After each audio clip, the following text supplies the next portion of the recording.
A'udhu billahi minash shaitanir rajim. Bismillahir Rahmanir Rahim. Dear students, I am Lieutenant Colonel retired Muhammad Javed Khan from the Department of Education, Sarhad University of Science and Information Technology, Peshawar. Dear students, today the subject which we are going to teach you is the foundation of education. In this series of lectures, today is the 10th lecture on foundation of education. Recently, we had been discussing about the historical foundation of education. Before that, we also studied the Islamic foundation of education, and now in the historical foundation of education, there were three parts. First, we discussed about the prehistoric man. Then we came over to the recorded ancient civilization, among which we talked about the Mehergarh civilization. Then we came over to the Mesopotamian civilization. Then we switched over to the Egyptian civilization, the Chinese civilization, the Indus Valley civilization, and in our last lecture, we came to the Greek civilization. In the Greek civilization, we talked in detail that the very foundation of the Greek civilization was based on learning, knowledge, and education. Most of those people were related, and as a society, they liked education very much. They wanted to know the reality of the things. They wanted to know the truth. So basically, modern education has taken its roots also from the Greek civilization. The Greek civilization, although the ancient Greek civilization spanned from 3000 BC onwards till this very part, that is 300 BC. But we see that during the last part, that is around 500 BC to 200 BC, we see the very mature form of Greek civilization, in which knowledge and learning flourished a lot. Everywhere on the streets there were talks of learning and knowledge, and there were a lot of great philosophers who came in that time. They were like Hippocrates, Socrates, Plato, Aristotle, and many more. We also see that there were a lot of mathematicians, astronomers, and people belonging to various fields of knowledge and learning. So at that very time, Greece was the center of all knowledge. When the Greek civilization, after the death of Alexander the Great, it vanished. It came to an end, and soon after it was taken over by the Roman civilization. Rome became a power, and this very power later turned into a proper civilization. And this very Roman civilization, if we include the Byzantine civilization, almost for 1000 years it remained. Then we will today talk of Gandhara civilization, then we will come to Islamic civilization, and lastly we will discuss modern civilization. Dear students, the historical foundation of education refer to the events, the ideas, and the institutions that have shaped or have contributed to shaping the present day education and still continue to influencing education in one or the other way. Before we start, it is important that we must know what we mean by the historical foundation of education. History has shaped itself, its people, and its areas. There have been various events, there have been new ideas emerging, there have been new systems and institution and organization put in place so as that humanity progresses. It works without conflict, and it works without any issue. So therefore, history is very important, not only as it contains only stories, but it is very much related to our present, and based on our present and past experiences, we formulate our future as well. So we can interact and we can determine and predict our future by following our past and present. So the importance of history in education and in curriculum is very important. We know that the human development progress has been because of one of the most important aspect of its quality, and that is the quality of thinking and the quality of making ideas. So humans are very unique in itself, and they have gradually progressed, and this progress has been spanned over millions of years. So humans have learned the hard way, the difficult way. They had interacted with hardships. They had interacted with wars, with the floods, with epidemics, and with many other harsh realities. And these very realities have given humans a very better understanding of the events and how to shape their lives. So humans have been throughout thinking, and the whole accumulation of their thinking is basically what we call education, and that has been the hallmark of the human race. Historical foundation in education is very relevant. It is very prevalent. It is a source from which we get and gather new ideas, new views, and new and inspiration. Historical foundation, it shapes our present and our future. So the importance of historical foundation of education cannot be minimized in any way or in any matter. We see that man has developed from a single human to a family unit, and then from family he has taken the form of groups, and from groups nation and civilization. This journey of the mankind is very long. It is very eventful. It has been there have been conflict of ideas. There have been overlapping interests, and in this way there had been a lot of wars. There have been a lot of issues and problems and challenging facing the humankind, and this has given him the opportunity to make new ideas, to invent new things, and to explore in a new way. So education is very deeply rooted with its history and with its past. Today we will be talking about the Roman civilization, which began in the 27 BC, and it lasted till 476 AD. Before the Roman civilization, there was a very long era of dominance of Greek civilization. The Greeks have been very impressive and wonderful in many fields of life. They had been inventing things, they had been exploring things, and they were expedition in their mind and in their nature. They had been fighting. They had invented new ways and methods of governing the state. They had formulated democracy. There was the direct form of democracy. People have been directly choosing their leaders. There had been every individual used to participate in the affairs of the state, and they have their unique say, except for the women and the slaves who were out of this very process. Dear students, the importance and the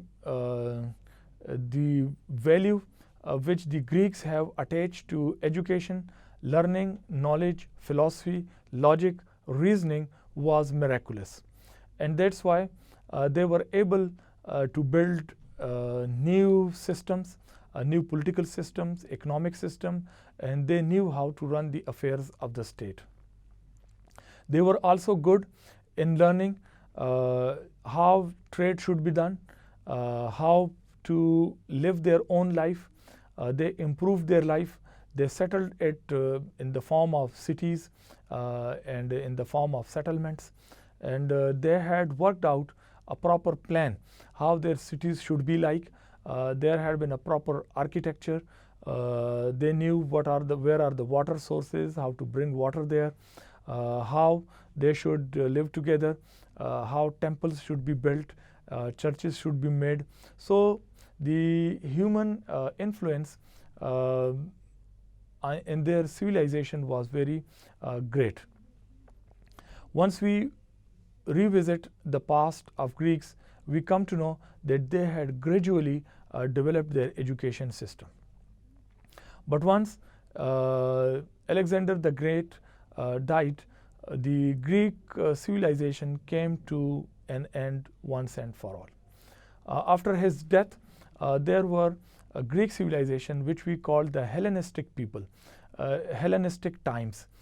During the Hellenistic period, the Greek rule was still there, but it was in parts. There were isolated leaders who had been ruling isolated and limited areas for some time. This Hellenistic period continued almost for 200 years. And soon or later, it was taken over by the Roman civilization.